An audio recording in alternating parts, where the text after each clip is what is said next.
Elise, high five. That was perfect. Well, you got the part. I guess I'm not playing that role anymore. Booked it. Booked it.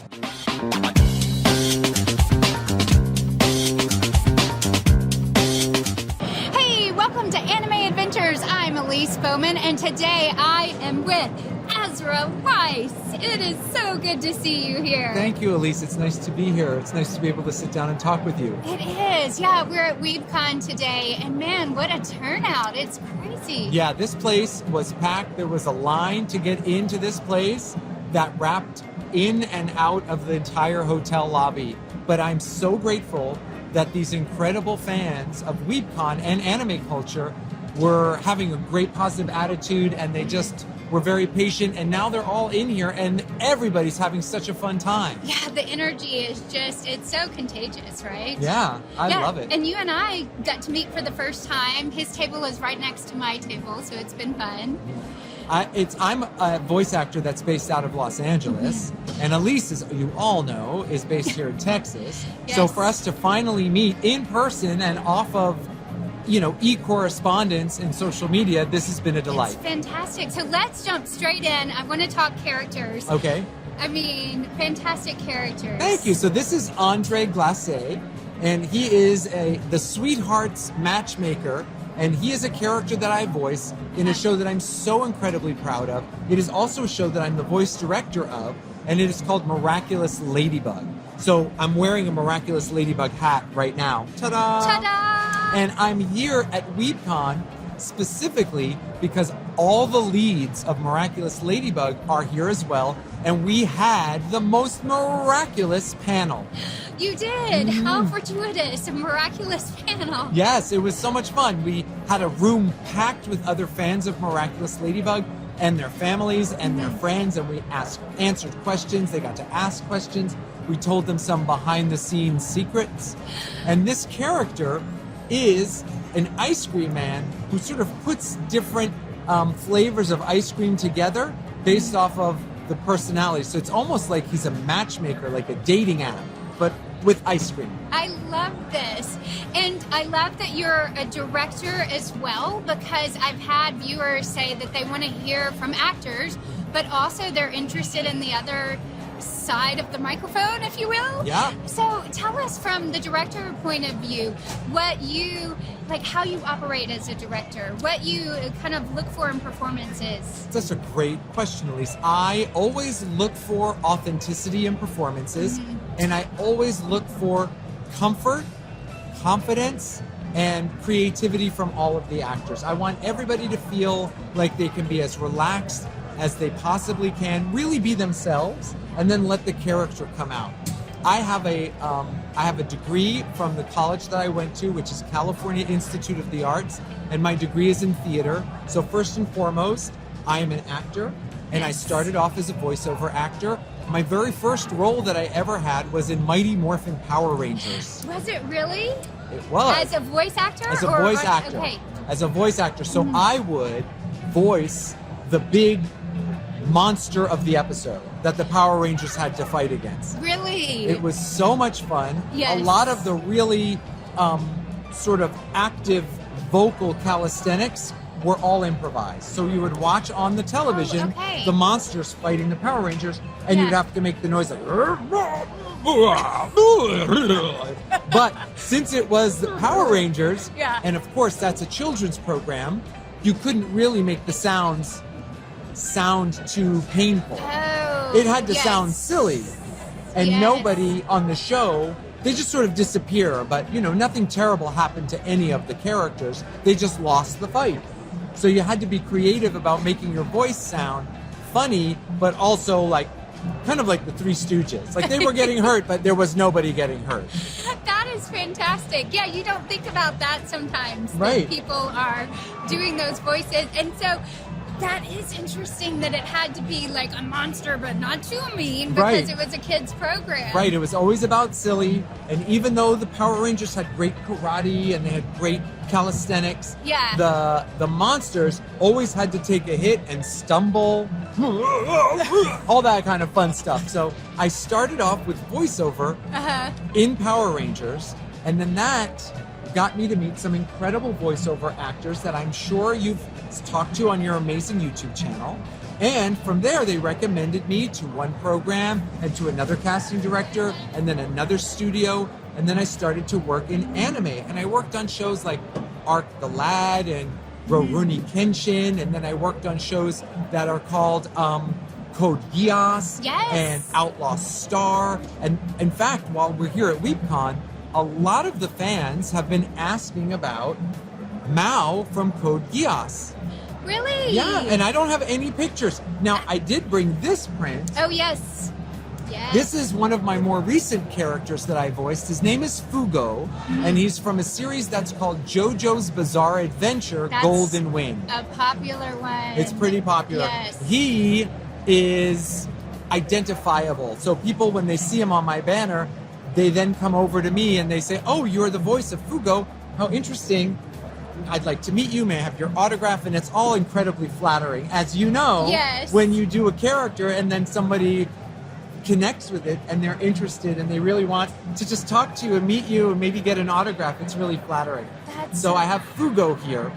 But Fugo, the voice of Fugo, has always been pretty much my voice. Like, if you hear me now and you watch Fugo, you'll be able to hear that that is definitely my voice playing the role. So if I were to ask you to do the voice right now, it would be like, oh, come on, Narancia, don't be such a jerk. You know, that kind of thing. But that's interesting to hear, because people who are interested in voice acting sometimes, I think, have the idea that everything has to be a character voice, and sometimes it can be your voice just acting. Right. Now, there is another character that, from a show called Vampire Night, that I am the voice of the character Kaname Kuran, who is like, he's one of the leads. There are three main leads, and it is myself, and then two other voice actors, and and people were requesting, do I have any prints or can I have your autograph? And they're telling me that it was a show that they grew up with. Now, Elise, for Vampire Night, since some people really love vampires, they want me to do the voice.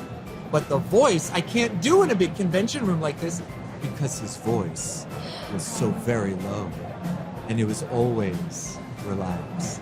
And he would talk to Yuki.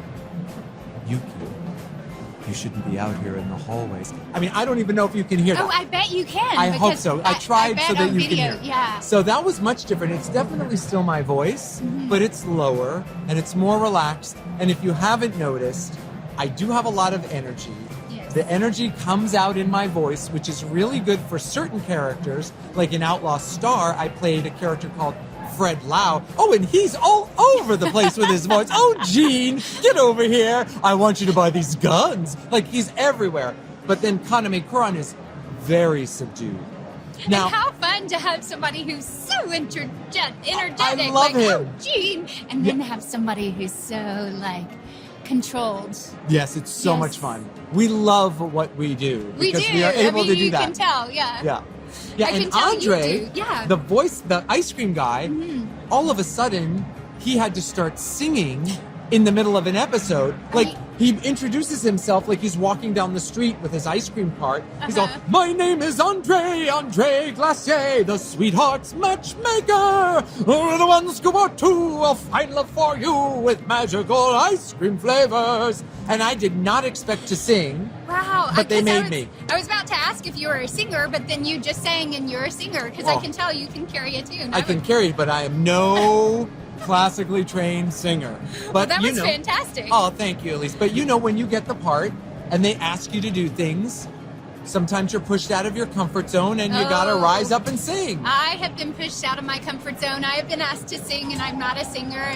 And you go, okay, yes, we will try to make that happen. If you want me to sing it, I will sing it. But there's one character that I voice that I would like you to try. Oh, okay. I like trying voices. You do? Yes, I do this every time almost. Okay. So give me a Now, these are the villains, okay? This is also from Miraculous Ladybug. And this character, he looks a little bit like King Kong, like a gorilla, right? Yes. Well, when he's not a villain, he's a bodyguard.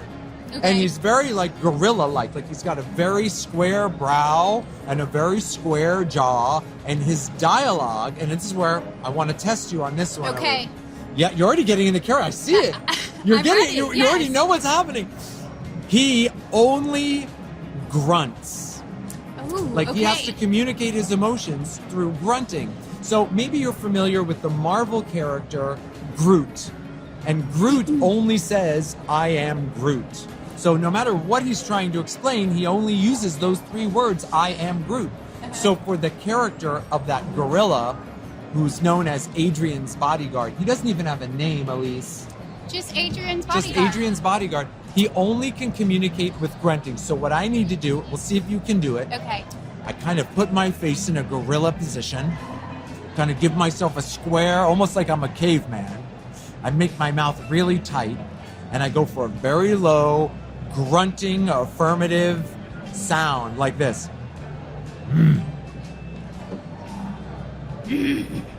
That was perfect. Elise, high five. That was perfect.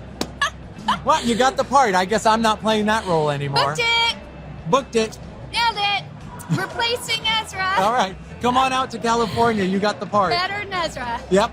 You are better than But I'm Ezra. For those of you that know your 90s fans. Yes. Thank you. Glad you got that reference.